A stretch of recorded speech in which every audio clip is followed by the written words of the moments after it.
Hey guys, welcome back to the channel. So today we're going to have a shop talk video, and it's going to be regarding what school I went to for automotive training and two key differences between a competitor school. Now, before we go ahead and begin this video, go ahead and hit the subscribe button down below because it definitely helps the channel grow. And with that said, let's go ahead and begin. So my school of choice, guys, that I went to was UTI. And just to kind of give you guys a quick little reference, now this is going to be maybe about 17 years ago, if not longer, when I went to this school. So a lot of things may have changed in the course of it. So I don't want to knock it. Do your own research. This is my experience when I went there. Now, I went to UTI, and a buddy of mine went to Lincoln Tech. Those are the two major schools here, at least in the Chicagoland area. Now, there is Tech as well, but I don't know anyone that's been to Tech personally, so I can't really, say anything about that. So I have an idea for UTI and Lincoln Tech because I've had buddies that have gone to both, and myself, I went to UTI. So when I went to UTI, just doing the Gold Grand Tour of everything, guys. I feel like I kind of got more lured into the whole Super Street courses and things like that, because when you go there and do your grand tour of everything before you sign up, they show you all of the cool cars that they have. They have like Supras, GTOs, and things of that nature, all awesome stuff, and they're all modified, and that's, I believe, like alluring. When I first started off, that's what kind of got my attention, where I was like, yeah, I want to go to UTI. Now, when I went to UTI, I did automotive and I did diesel. I did both courses just because if you did automotive and you took diesel as well, it only added a couple months because the classes intertwined with each other. Now, my biggest gripe when I was there, guys, that I'll kind of admit to you right now that I feel kind of was pointless, was the only engines that you really get to learn on are Chevy small blocks and Ford small blocks and things of that nature. Pretty much all American motors. So if you're into, European or, Japanese cars or anything like that, you don't really rebuild those engines there. That's where you learn. Just basically just domestic engines. Now, one thing that I always hated, and from the beginning up to this day, even though I do find it beneficial to learn how to measure components, they dedicated a whole course, 3 weeks, on how to measure and use a micrometer, and it just got boring really quick because I figured out how to use a micrometer very early on, even before I went to school, so I knew how to take measurements. So maybe just to me, spending 3 weeks on learning how to measure engine parts, cylinder heads, and things like that, using a micrometer, using a bore gauge, and things like that. They're things that I'm not going to say they're useless, they are beneficial, but you have to remember the whole course that I took was automotive.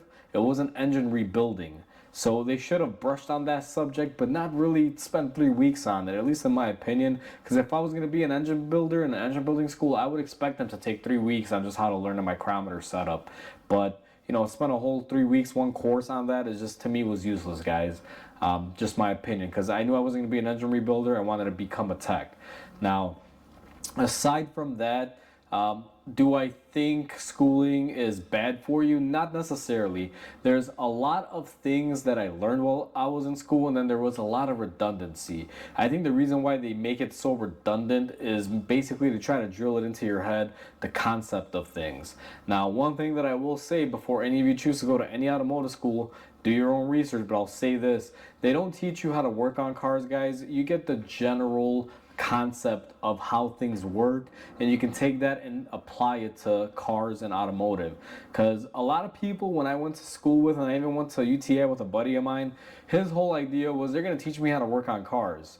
And that was a wrong mindset, because he finished his course, he got out into the field, I think he lasted a year or two, and he wound up leaving. He couldn't even cut it, because you gotta have the mentality to be able to work on cars, and you got to take the core principles and things that they teach you there and apply it to all makes and models. They're not going to teach you everything about a Honda, about a Toyota, a Nissan, a BMW, a Mercedes, a Chevy, a Chrysler. They're not going to go through that at UTI, guys. You get a general principle of how things work, and you apply it to everything else, because realistically, I don't care what make or model, importer, domestic vehicle, they all have the same principles, the same style setups. Engines work the same way. It doesn't matter what kind of engine it is. They all suck, bang, blow as far as the gasoline engine. Diesels, obviously, they don't have spark, but similar philosophy: suck, bang, and blow. That's the whole principle of combustion and how an engine works, if you're regarding just engines and things like that. But you got to take, again, the principles and apply them to your career, and that's how you become successful. Now, do I think school is needed? And I'm going to answer this in a personal way.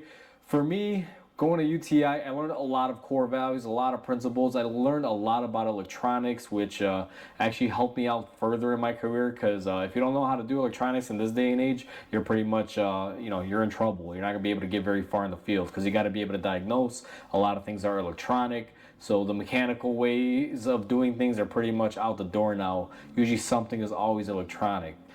So you got to be, very savvy when it comes to that. They did have a lot of good electronics courses at UTI, but they were also very repetitive.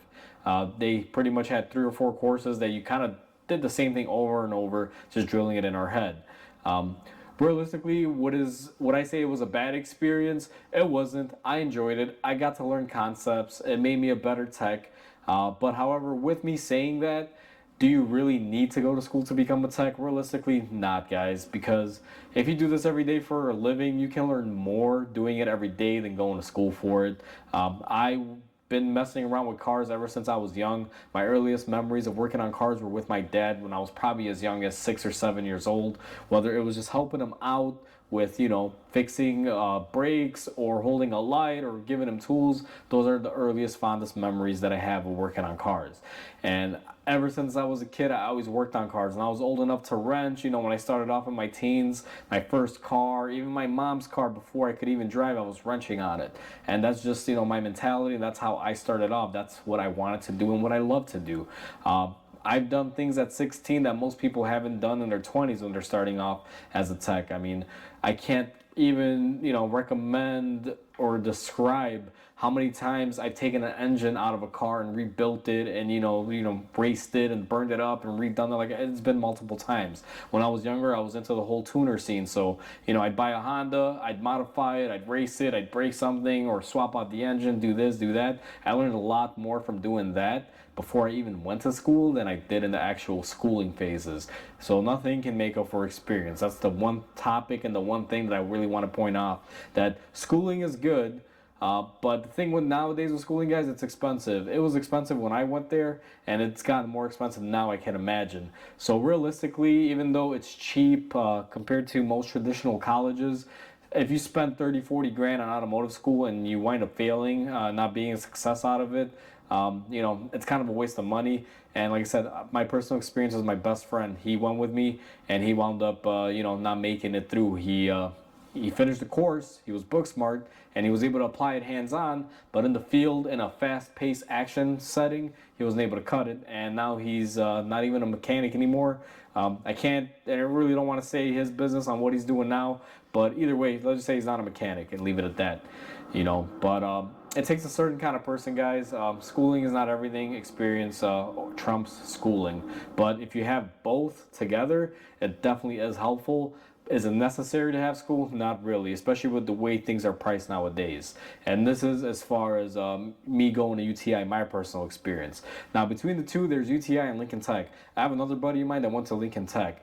And the biggest format change is that UTI is a calibrated course kind of a thing where you got, let's say, 30 courses. They all last about 3 weeks. So you do that course where it's, let's say, brakes. And then from brakes, you do transmissions and vice versa. It's all set up in like a structured course. It's basically 5 days a week. And you go there for in the morning shift, I believe it was. It was like they had an AM and then a PM session. And they were about 8 to 9 hours long with a couple breaks in between and about 30, 45 minutes for lunch, guys. So it's not your typical college type of setting where you go in and you can do whatever you want. Now, Lincoln Tech, from my other buddy, he told me it was basically a college setup where you have your classes, you go, you pick them as you want. And you can kind of do it more freely, whereas with UTI, all the courses were kind of picked for you. You had no say. I couldn't choose to do transmissions over electronics. Either you got electronics first and then transmission at the end of the courses. Like, it all varies. So if you're choosing between Lincoln Tech and UTI, the key takeaway, at least from my state, which is Illinois, I graduated with a certificate. I didn't really get any college credits or anything of that nature, guys. My buddy that went to Lincoln Tech, it actually transferred over to college credit, so he was able to get an associate's degree when he finished. Now, as far as the level of what you learn in one versus the other, I can't really say. UTI, I can tell you, is very heavy and focused on automotive, or Lincoln Tech I believe is as well, but I don't have the experience because I didn't go there. From what my buddy told me, it was kind of like UTI but a little bit more relaxed, and they didn't focus so much on teaching you a lot of different things. I remember at UTI we would examine data PIDs end after end and never stop and write them down and graph them and everything, whereas at Lincoln Tech my buddy, when we first worked at the same shop together, I was looking up data PIDs and graphing stuff and he didn't know how to. He told me that he learned it in school but they only took like a week to learn it, whereas at UTI I literally spent 3 or 4 months just looking at data graphs and PIDs and learning how to read them and utilize them for my benefit. So there are going to be key major differences, guys. This whole video, what I'm trying to do and explain to you guys is basically my take on it. Now, a lot of stuff has changed. I went to school back in 2007, 2008. There's been a gradual change. I don't know what the courses look like now. They may have done a 360. But my biggest takeaways from UTI as far as what I didn't like were we only really worked on, old school small blocks. There weren't any new engines or anything introduced in there to basically help us out and show us more modern stuff. If we did want to work on a modern engine during our shop days, we could bring in our own cars and work on them if we had a specific issue that was pertaining to that class, or if we just had free shop days where we would go in there and we could work on whatever we wanted, whether it was my own car or people's in the same class car or whatever. Sometimes they would even be cool enough and staff members or teachers would bring in their cars. Let's say if you're in a brakes class, they'd be like, hey, do our brakes. And it was a good learning experience as far as that. But you're not really going to learn too much aside from the domestic stuff. If you want import stuff, they touch on it lightly, but there's no real good examples. The only examples that my school had were in the Super Street courses. They have the Supra, they had a couple imports like Hondas and things like that, but in reality we didn't really rip them apart. You were just adding an intake to that car and dynoing it, and then putting nitrous and dynoing it. Like, it was repetitive. It was fun but also very boring at the same time, because you had to add an intake, dyno it, remove it, put it back to stock, and then do the next mod, and then eventually you could do all the mods together to see how much wheel horsepower you made. That was probably the funnest class ever, but that doesn't last long, guys. I don't really work on tuner cars here at my shop. I work on everyday normal cars, so it depends on what you take away from it. Although that was fun, and that's what kind of got me into UTI, I kind of feel I was tricked in a way just based on that class. But at the end of the day, now that this is almost 20 years ago, if not more, I'll tell you this truly: was UTI needed for me? Probably not. Do I kind of regret it? I kind of partially do, simply because it was a lot of money when I went there. I think it was like 25 or 30 grand. I don't know how much it costs now. I'm sure everything's gone up in today's world, but with that kind of money that I spent there, I feel like, what I got wasn't really the greatest. Even though I did take a lot from it, I don't believe it was, that sum of money worth of information that I got. I feel I could have taken that money and, just and basically developed it within myself, and taken the money and, put it in myself to go buy tools, a toolbox and things like that. And I feel that it would have helped me out along the way. The only thing that I probably did take away, the biggest thing, was just learning electronics. That was the biggest thing, like using PIDs and graphing tools and things like that, and scopes, and learning how to use them. But realistically, that's all I can really say was the best takeaway. Because as far as if your mindset is I'm gonna go there and they're gonna teach me how to work on cars, you have the wrong mindset. You gotta already be mechanically inclined or working on cars. Take the applications and the data and information that they give you at these schools, guys, and apply it to your everyday courses. They basically teach you how to do the initial stages of beginning to work on a car, but they're not going to teach you how to do a water pump on a 2002 Honda Accord per se, or a 95 GMC van. It just doesn't work that way. They give you core principles and you take them and run with it. So this is just my take on this. Sorry if I kind of ranted about this. Hopefully this video will help out some of you, but like I said, my overall opinion is I don't regret going to school that much, but there's a little bit of regret. But at the same time, you can do it without. And depending on how much money you're going to spend, I do believe a good education is worth it, guys.